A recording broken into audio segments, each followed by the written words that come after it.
안녕하십니까. 퀀트K 리서치 어거스트 K입니다. 최근 주식 양도세 대주주 기준 상향 기대감에 주식시장이 들썩이고 있습니다.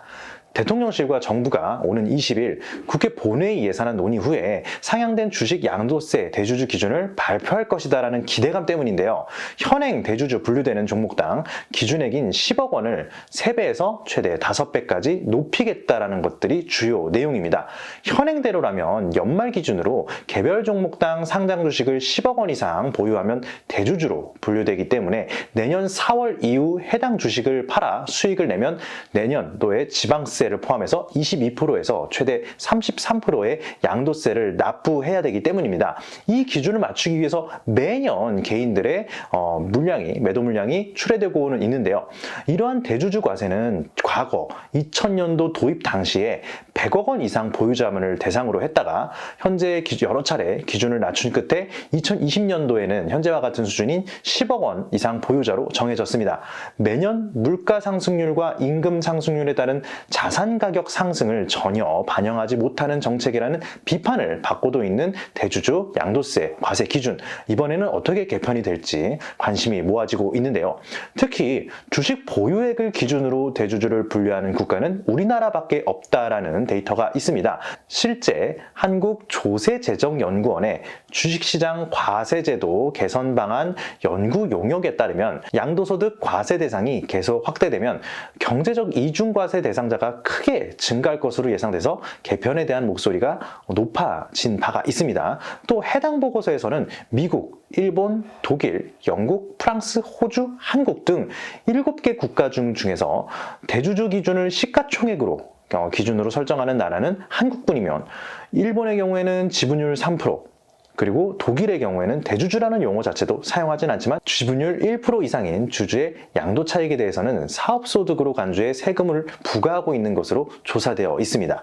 미국도 따로 대주주를 분류하지 않으며 거래세 없이 양도 차익에 대해 자본이득세를 부과하고 있는데요.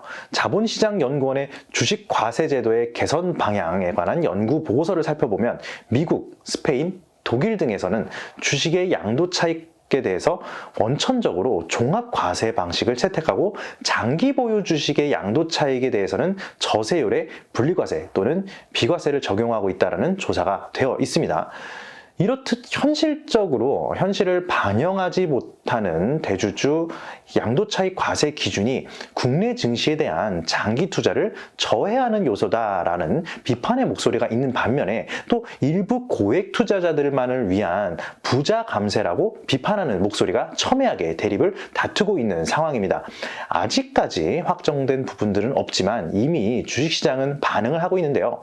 대주주 분류 기준을 기존 10억 원에서 최대 50억 원까지 높일 것이다라는 기대감이 높아지면서 기존에 2023년도에 강세를 보였었던 2차전지, 그리고 로봇, 그리고 반도체 중에서도 HBM이나 CXL과 같은 올 한 해를 뜨겁게 달구었던 기업들이 최근에 강세를 보이고 있으며 수급적으로도 에코프로 머티리얼즈, 두산 로보틱스, 그리고 LS 머티리얼즈 등 최근래에 시세를 크게 주었던 기업들이 강세를 이어가고 있습니다. 이러한 부분은 주가의 단기 급등으로 인해서 의도하지 않게 10억 원이 넘어간 분들이 있을 텐데 그분들의 매도세가 일부 감소한 부분들, 그리고 추가적으로 매도세가 감소하니 이제 오르겠지라고 기대하는 그런 수급들의 유입에 따른 상승으로 볼 수 있을 것 같습니다. 일각에서는 올해 증시가 28일 목요일까지 열리고 또 오늘을 제외하면 6거래일밖에 남지 않은 상황에서 정책 결정 여부와 관계없이 시장은 제 갈 길을 갈 것이다 이렇게 주장하고 있지만 목마른 사람이 우물을 찾는 것처럼 시장은 오히려 뜨겁게 반응 중입니다. 그 지인 결혼식에 늦게 도착했는데 밥을 먹을 것인가 말 것인가 고민하는 시점과 비슷하다라고 볼 수 있을 것 같은데요. 결국 밥을 먹으냐 아니면 먹지 않느냐, 이 부분은 배고픔의 여부에 달릴 것 같습니다. 그리고 밥을 먹기로 결심을 했다라고 한다면 최대 효율을 높이기 위해서 내가 좋아하는 메뉴 혹은 가성비가 높은 메뉴를 먹을 수밖에 없을 텐데요. 이 때문에 이러한 수급 쏠림 현상이 보다 심하게 나타나고 있다라고 우리가 볼 수 있을 것 같습니다. 때문에 주식 양도세 대주주 기준 상향이 실제 확정되어서 발표가 된다고 한다면 이런 쏠림 현상은 오히려 완화가 되면서 그동안 소외받았던 중소형주들에게 수급과 그리고 반등도 기대해 볼 수 있는 그런 상황입니다.